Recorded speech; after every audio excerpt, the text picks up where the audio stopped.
Mi nombre es Mariana Corneli, yo trabajo en diferentes centros, soy médica cardióloga, especialista en imágenes cardiovasculares no invasivas. A modo de inicio, entonces, con respecto a la enfermedad carotidia extracraniana, existen diferentes métodos diagnósticos para su valoración, pero como podemos observar en diferentes guías y consensos de actualidad, el nivel de recomendación para evaluar por medio del ecodoppler es un nivel de evidencia 1 con recomendación B, dadas las ventajas del ultrasonido con respecto a otros métodos de imágenes, fundamentalmente la angiotomografía, la angioresonancia y la angiografía, con respecto a la no utilización de radiación, justamente, su fácil acceso y disponibilidad, y en general va a ser entonces el método de primera línea para valoración de la enfermedad carotidia extracraniana.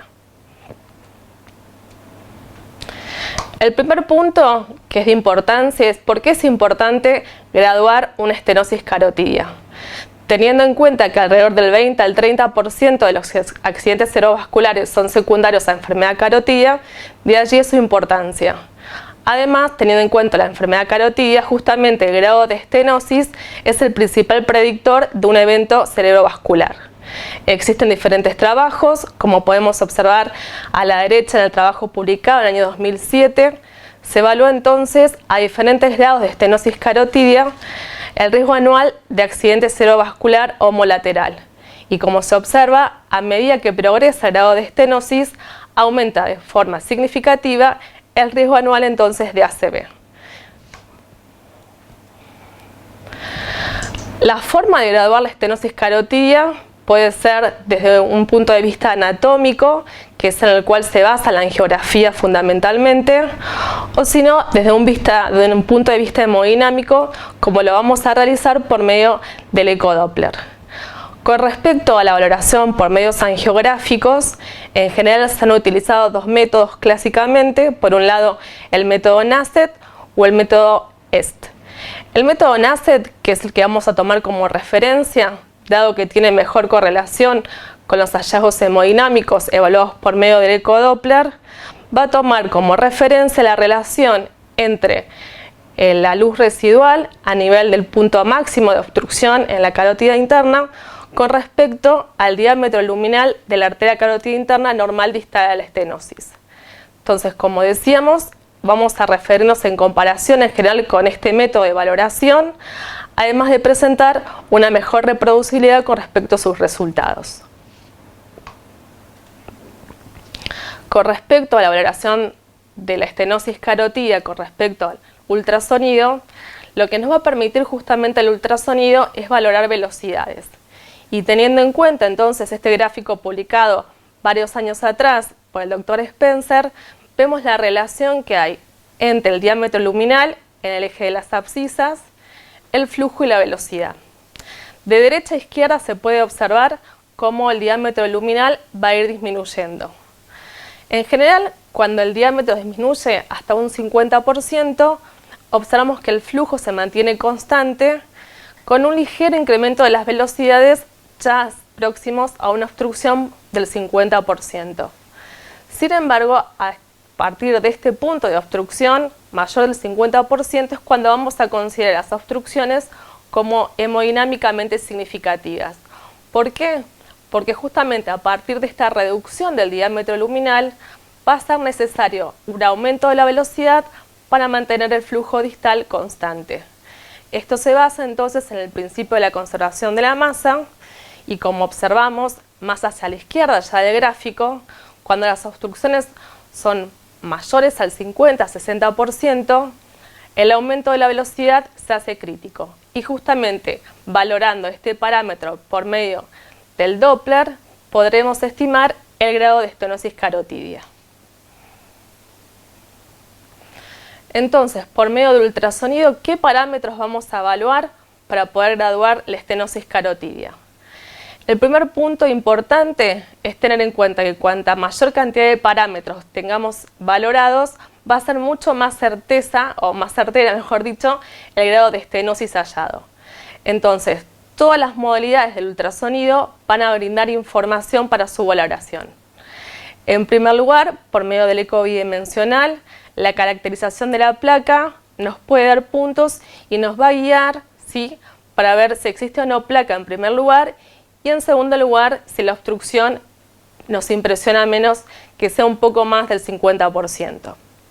A continuación, por medio del Doppler color, sabemos que en los puntos donde haya reducción luminal se va a producir un aumento de la velocidad para poder mantener el flujo constante como habíamos visto previamente, y este aumento de la velocidad se va a poder identificar por medio del Doppler color con la presencia de aliasing.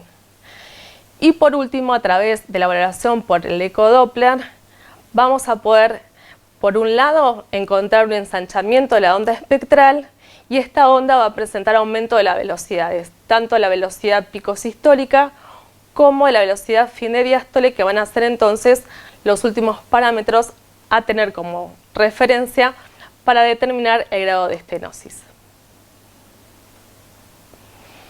En primer lugar, con respecto a la caracterización de placa, la morfología de la placa, su ecoestructura, la característica de sus bordes, nos van a brindar información, como ya se ha visto en otro módulo anteriormente, y con respecto a las características de la misma, fíjense por ejemplo en este trabajo del año 2006, cómo una superficie irregular a nivel de la placa carotidia nos mostró un aumento significativo de eventos tanto cerebrovasculares como cardiovasculares en un seguimiento a 5 años.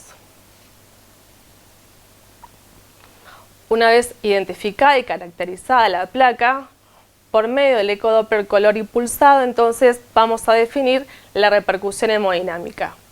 Como pueden observar, inicialmente por medio de la identificación de aliasing, como se puede ver en la imagen superior, cuando estoy valorando con ecodoppler color, me permite definir que en ese sitio hay un flujo que es turbulento de alta velocidad.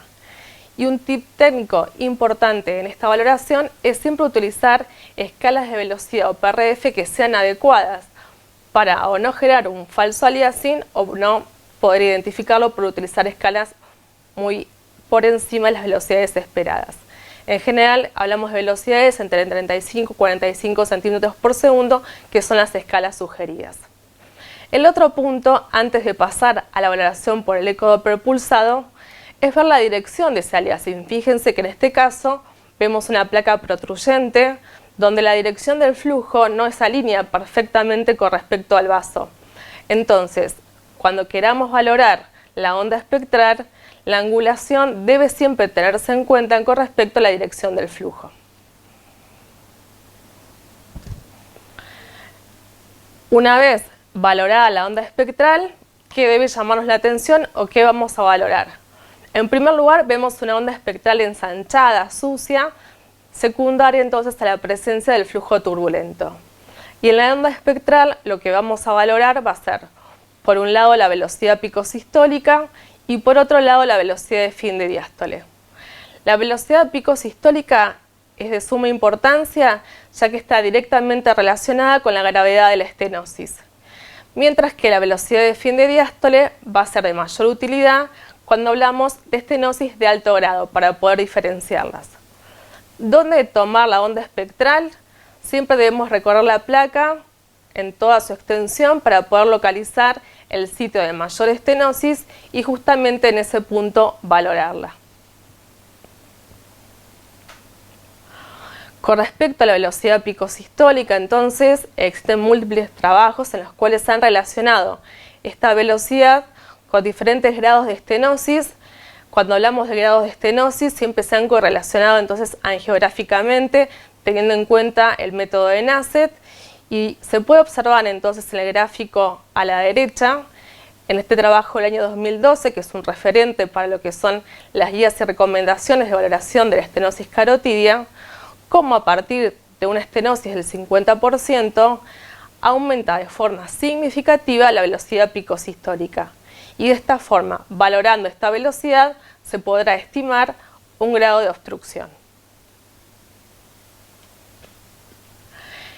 El otro parámetro que también va a ser de utilidad, en general cuando haya cierta discordancia entre lo que uno observa con respecto a la placa, la luz residual y la velocidad obtenida, va a ser un índice que es el índice de velocidad picosistólica a nivel de la estenosis en la arteria carótida interna con respecto a la velocidad picosistólica valorada en la arteria carótida común. Entonces, ¿en qué situaciones me va a ser de suma utilidad? Fundamentalmente cuando estemos en presencia de estenosis en tándem, cuando haya placas extensas, o también en presencia de estenosis u oclusión contralateral, donde el aumento de la velocidad picosistólica va a ser menor al esperado. También en situaciones donde haya estados hiperdinámicos o de bajo gasto cardíaco, ahí también va a ser de suma utilidad entonces el índice. Otro tip práctico útil para su medición va a ser, cuando me refiero a la arteria carótida común, se debe valorar entre 2 a 4 centímetros previo al bulbo. En ese punto entonces se va a correlacionar la velocidad picosistólica obtenida en la estenosis con respecto a ese punto, como se puede ver en el ejemplo presentado, donde a nivel de la estenosis se obtuvo una velocidad picosistólica de casi 3 metros, a nivel de la arteria carótida común de 56 centímetros por segundo, entonces la resultante es un índice de 5.5.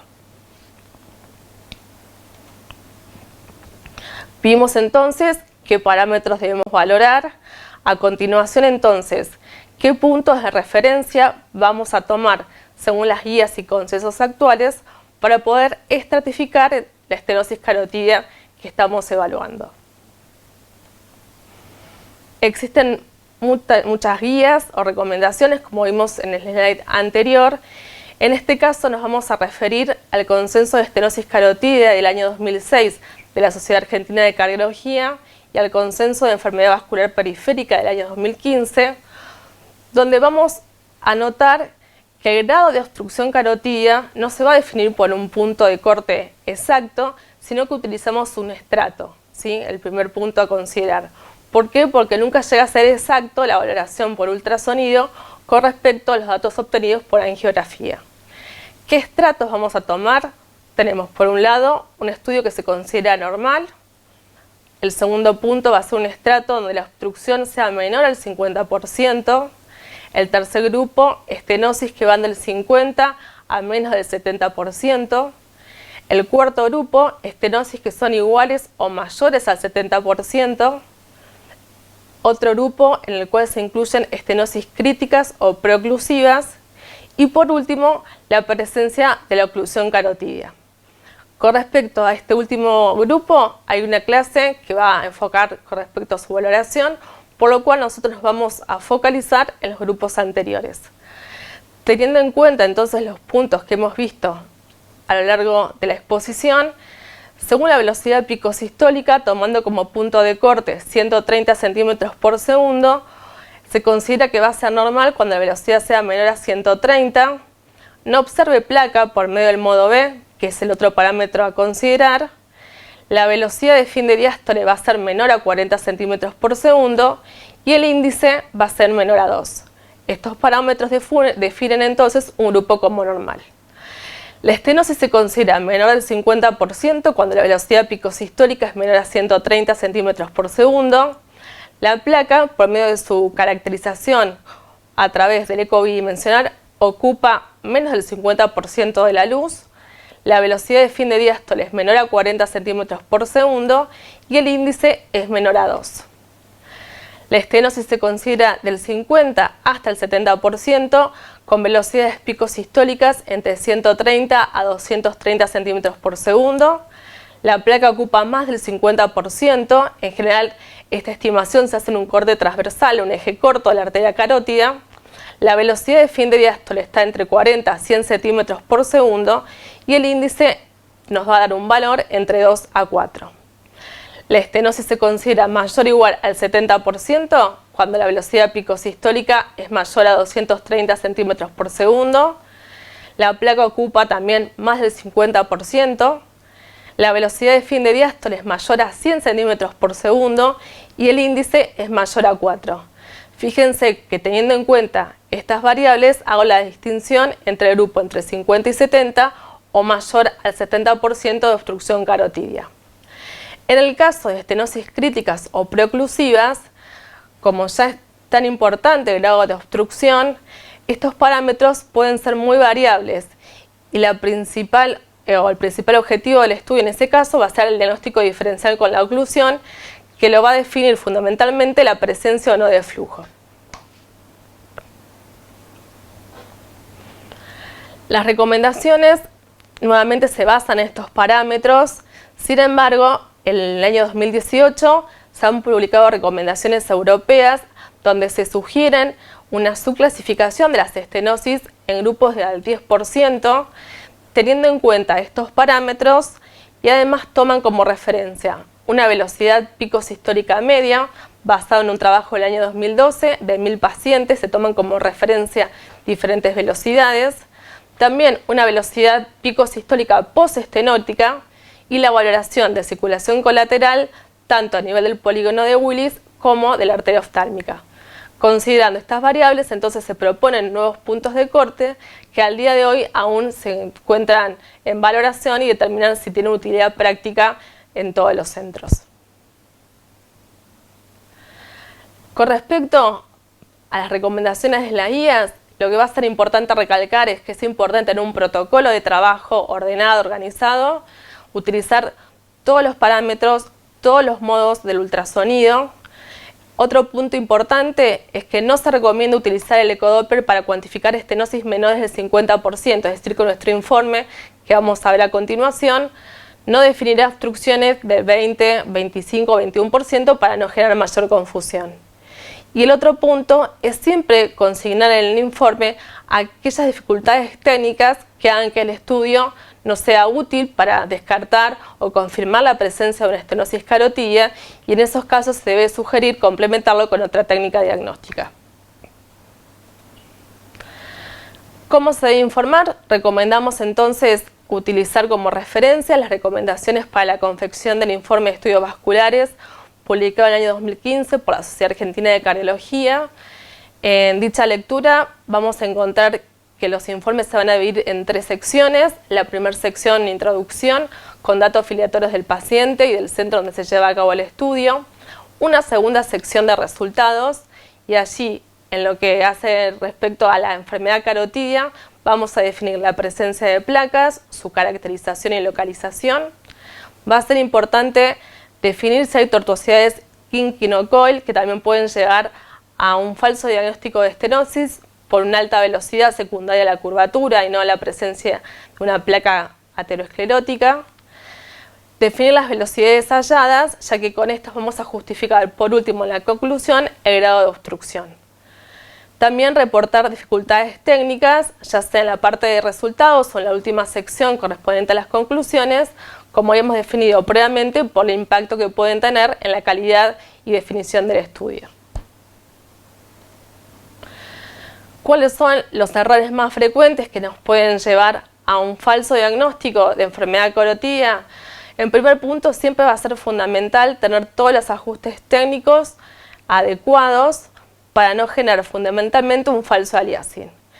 El segundo error frecuente es la presencia de curvaturas o un kinking, como se puede ver en la imagen, donde en general en el sitio de mayor curvatura hay un aumento de la velocidad picosistólica, no por presencia de placas, sino justamente por la curvatura. Para no confundir, entonces debemos medir la velocidad entre 1 o 2 centímetros posterior a la curvatura y sí consignarlo en el informe, ya que va a ser importante para que otro operador no confunda dicho hallazgo.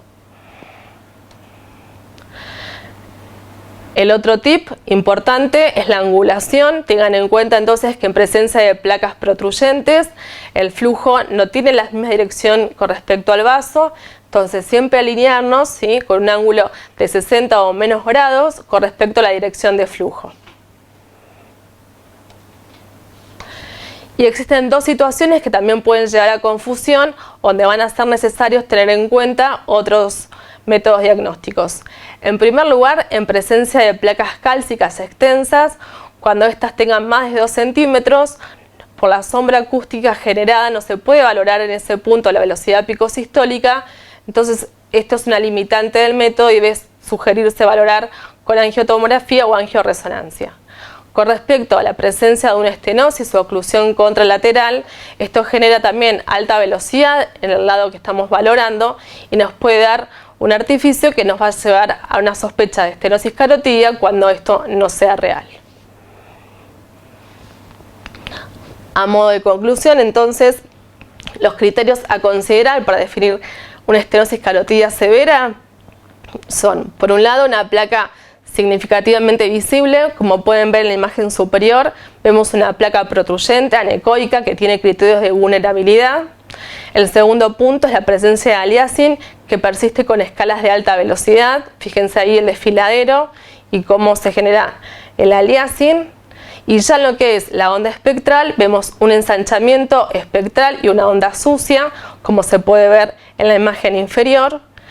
La velocidad picosistólica mayor a 230 centímetros por segundo, en este caso alcanza 561 centímetros por segundo. Un aumento de la velocidad de fin de diástole mayor a 100 centímetros por segundo, en este caso en el ejemplo presentado alcanza los 300 centímetros por segundo.